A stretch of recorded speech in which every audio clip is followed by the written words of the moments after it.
Uploading new patches. Downloading new content. Updating software. Hello, I am Nakia, and I am here to entertain you. Please grab your snacks, take your seats, and get ready for the show. Feel the nightshade.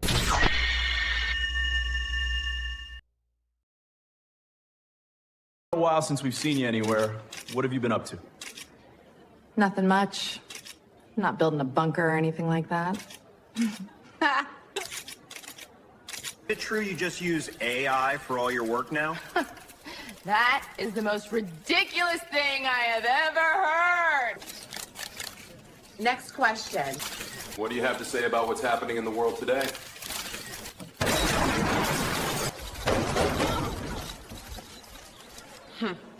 Basically that. True you're on husband number 3? Only 3? That's adorable. Here's all that matters. I'm back, and I'm badder than ever.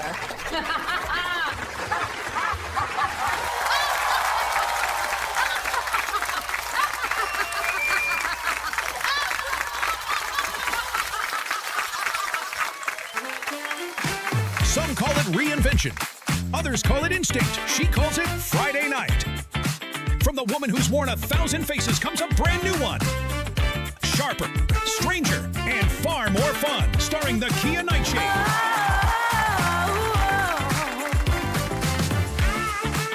With hot topics, sketch comedy, and special guests who should probably know better. Breathe it in. This is NAKIA at Night. Hold tight.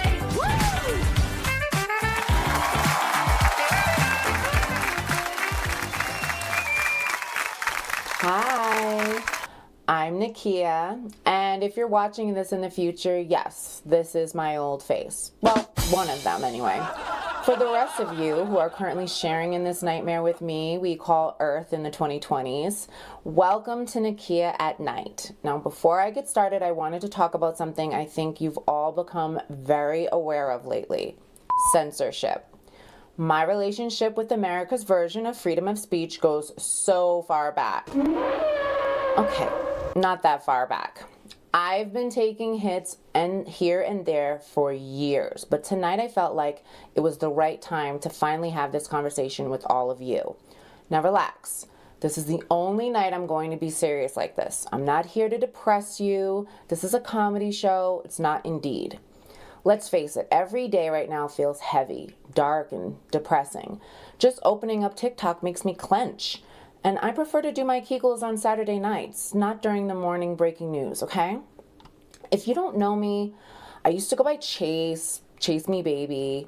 People ask me all the time, okay, like 4 people, why did I stop? I was doing great until a certain company, which is owned by another company, didn't love the things I was talking about. Spooky things that have become mainstream news in the last 2 weeks. First, they took down my ads. That sucked.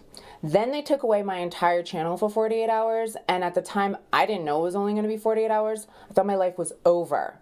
For those of you born during Obama's second term, that's like when TikTok went down for 18 hours. When my channel came back, it had what we now call shadow banning, which was not a phrase people casually throw around back then. So of course, no one noticed, no one cared. I was traumatized. It made me realize that all this could disappear with the press of a button. So feeling isolated, I did what every woman does when her career hits turbulence. I became a real housewife. No, not that kind of housewife. Which is probably why I'm still married. Yes, I know. It's shocking. I'm gonna get a lot of messages for saying this, and I'm just as surprised as you are. Some mornings I wake up, I look over, I see a man laying there, and I'm like, who the hell are you? Then and I remember what a lucky girl I am. I didn't even get laid last night. He just lives here. Anyway, what was I talking about? That's right. Freedom of speech. That cute little idea we pretend was permanent. Censorship didn't just start getting taken for granted in America. It's been on the rise for years, and I've been wrestling with that demon for decades. If you take or make content online, or even if you just comment aggressively, you already know what I'm talking about. Suddenly, everybody's speaking in code like it's a Nickelodeon morning show. I knew we were in trouble when adults on TikTok started saying things like, she was schmexually assaulted by his wee-wee. I was like, are we okay? And we're not. Because instead of confronting the problem, we all just keep trying to squeeze through the cracks, adjusting, pretending that nothing is wrong, that nothing is happening. Every time a public voice disappears online, people would gasp, but then say something like, well, private companies can do whatever they want. Well, how's that working out for you, Karen? I'm currently doing a monologue about censorship on a platform that censored me back in, oh, come on. Before my 5-year stint as Holly Homemaker, I used to host a show called Sex Talk. It was on Ustream, Blog TV, later syndicated on an app that used to be called Justin TV. If you're not sure what that is, you're watching me on it right now. I gave advice on relationships, sexual tricks, STDs, things we've all dabbled in. I had a top time slot until some pseudo-celebrities showed up. One of them, let's call him Schmo Tutton, didn't appreciate me declining his advances. Suddenly his followers flooded my chat, reported me, abuse, chaos. Even my mods couldn't keep up with it. It was so violating, which is commonly known today as a normal Facebook afternoon. So after 3 successful years, my contract disappeared. Not my channel. Funny how that works, right? My channel got to stay and they just took away my paycheck. That's the thing. They love the content. They just don't love paying for it. Which is why even when platforms change, the same people keep popping up because they still need us. They may own the store, but we're the product. And now she's available for only $19.99 an hour. Just use code EZ No, for I'm you. not. I have no idea where that came from. The point is, I've been here. I've been through it. And you may not know my name. Even this channel has been hit twice. But I didn't disappear. I pivoted. I adjusted. I learned what I was allowed to do. Meanwhile, other channels on here have barely dressed girls in hot tubs. Wait. Come back. Come on. You can watch that later. Gooners. See? I have to behave. So I outsourced my chaos to the dreaded AI. And don't worry, we'll talk about that extensively. So if you're still here and I'm still on, I hope you came here with good intentions because that's what I've got for you. Yes, energy vampires exist. Yes, hate watchers are real. Welcome, take a seat. But this is going to be a place to breathe, a nostalgia bubble. We'll hit the hot topics. We won't pretend the world's perfect, but we are not going to let it consume us or defeat us. So if you want to reset your nervous system, take a deep breath in, let one out, and come see me Monday nights at 11 p.m. Yeah, I scrapped the whole Thursday thing. It's just going to be Monday nights. And we'll get through this together, I promise. And now it's time for... Hot Topics!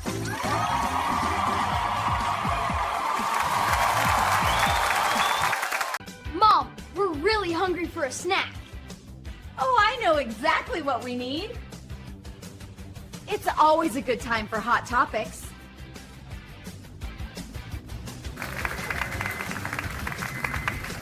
So, we just had our Super Bowl. I hope your team won. I don't particularly have a team because I don't watch sports, but I will tell you this. I am so happy for Bad Bunny and Lady Gaga. I wish them all well in their nuptials. Oh, they didn't get married? Oh, somebody else got married? Well, congratulations anyway to that happy couple. I'm sure they'll feel no pressure at all to stay married now that the entire world was a part of their wedding. Anyway, I know you have already seen and heard all of the backlash over the fact that Bad Bunny performed at the Super Bowl. Honestly, I have my own opinions about it. Nothing negative really about him per se. I think he's muy caliente. And, you know, I enjoy some of his music, but what I don't enjoy is that for some reason, the Super Bowl has just become this place where essentially all of the performances are just about, like, I don't know, like a history lesson, American pride, unity together. We can make it work. And I get it. Like, we need that, especially right now. Totally understand. But I just wish that we could go back to when they were like ripping up the stage, ripping out a titty. Sorry, Janet. You know, just like for fun. It wasn't supposed to be like this memorandum on society. It was supposed to be just a fun break from the monotony of football, especially for the wives and the children that didn't care and were being held hostage with, you know, guac dip and an annoying husband or boyfriend who's screaming at the TV. Now, I love the performance, and by the way, his performance was the least of the most political that they've had at the Super Bowl.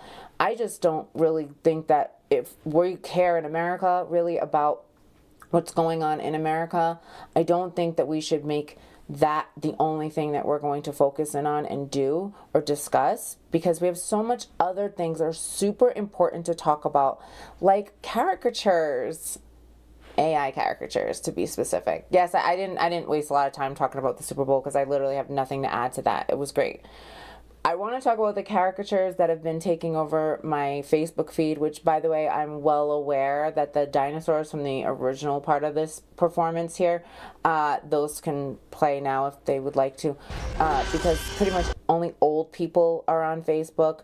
No offense to my mom and other family members, but Facebook is really the only way that I know what's going on in their lives. It's how I check in on them, and I particularly like to use Facebook to troll and have a good time at certain people's expense. I'm watching my words. But I will say that I thought it was ironic when all these caricatures started popping up, and I hate to use you, Bill, as my example, but he's a friend of mine. But I thought everybody hated AI. I thought we were against it. I thought it was the end of the world. I thought, oh, you know, AI is destroying the planet. It's taking away jobs. It's, you know, the nightmare to end all nightmares. But you know what? I just got this really cute picture of me with a water bottle and a bunch of the things that I love, and like me at my job with like a supersized head, and like I just love that so much. And okay, so gallons of water, millions of gallons of water were used to cool down an AI plant in order to create this image. Like, it's not my fault. And then you say, that's ironic coming from you, NAKIA NITE, who made this with AI. For all you know, this is AI. You don't know. You don't know. I could be. A very, very, very expensive AI. Let me tell you something. We're going to have a quick lesson in AI for all of you who have been seeing the AI hysteria but don't really know what it's about. Take a seat, grab a snack, here we go. AI has been around for a while, and you've all been using it. Let's go back just a few years when there were all those AI photos you guys were getting done of yourselves as fantasy characters, superheroes. Only like a year or two ago, you guys were making yourselves look like dolls in the packaging, and it would say like the mystery man comes with us, and they would have like different accessories. That was all AI. Okay. Every filter that you've been using on Instagram and Snapchat for almost 10 years was with AI. It had to read and scan your face in order to shape your face. How many women do you know, and men, have you seen online, and then you see them in person and you're like, oh. You don't look like your profile picture. That's because AI made them look more palatable. And so there's a car going by. I can't control everything here. Sorry, we don't have soundproofing here. And so the reality is this. We've been using AI for a while, but all of a sudden in the last year, they've been using AI against us. We've been seeing, for the first time ever, our government using AI to make fake videos and pictures of people in power, but like flying planes with a crown on their head and the plane is pooping on people. That's not made up. That's a thing that actually happened. Near the holidays, by the way. Merry Christmas, everybody. And yeah, that's the new part, right? The other thing that's happening is that they're using AI to scare us. They're using AI and telling us that that's why they're laying people off. But we just found out that Waymo, which is a company that makes, basically it's like a share ride, except they don't share any of the profits. There's an AI that's supposed to drive you around. They've been testing it out in San Francisco for a while now, and now they just had hearings because it turns out that most of the driving that Waymo was doing was actually by people in Indonesia who were remotely driving the car and watching through cameras, watching you inside the cabin and watching the traffic. And so there really isn't that much AI so much as just using that as a word to still send jobs overseas. So the reality is this. Is AI prolific in our society right now? Yeah, it is. Is AI slop out of control? 1,000%. But what you just watched at the beginning of this show, the opening, the press secretary thing, everything that goes on here, all of the skits that you'll be seeing every week on this show, those are run through multiple AI accounts that I have. And I have to sit for hours and edit them. I have to script them. I have to design them. They use my likeness. I have to make sure it looks like me. It does not happen in a few seconds. AI slop happens in a few seconds, which is why you can spot it right away. AI is a tool, and we can use that tool for good or we can use it for bad. It's not any different to me as someone who's been in this business for a long time than using any other editing program. And in fact, it helps people like me who don't have a big budget for a program like this. But let's be sure we're not trying to scare too many people about it, because let me tell you something. Those billionaires, they can't wait to take away AI from us now. Now that they can see what we can do with it, they're going to come up with an excuse and they're going to get rid of it or make it really expensive in the future. And the reality is there is a better way to make it safer, to make it better for the environment, and that's what we should be going towards. We can't get rid of it, it's here. But we need to make it more for the people and for the planet and less for corporate greed. And the reality is I don't use certain AI. You will not see anything on this program from a company like Grok, absolutely not. And I am already cutting my ties with OpenAI because I've learned obviously what you've learned. So we have to work towards a better future in AI because it's going to be here, and hopefully those caricatures will not. I love you guys for being here. I hope you enjoyed my pilot episode. I hope we're back next week. And until then, make sure you love yourselves, make sure you take care of yourselves, and don't forget to feel the nightshade. See you next time. Nakia, can we grab a selfie with you? Hold up. Somebody doesn't have good hygiene up in here. No more selfie. But smell the nightshade.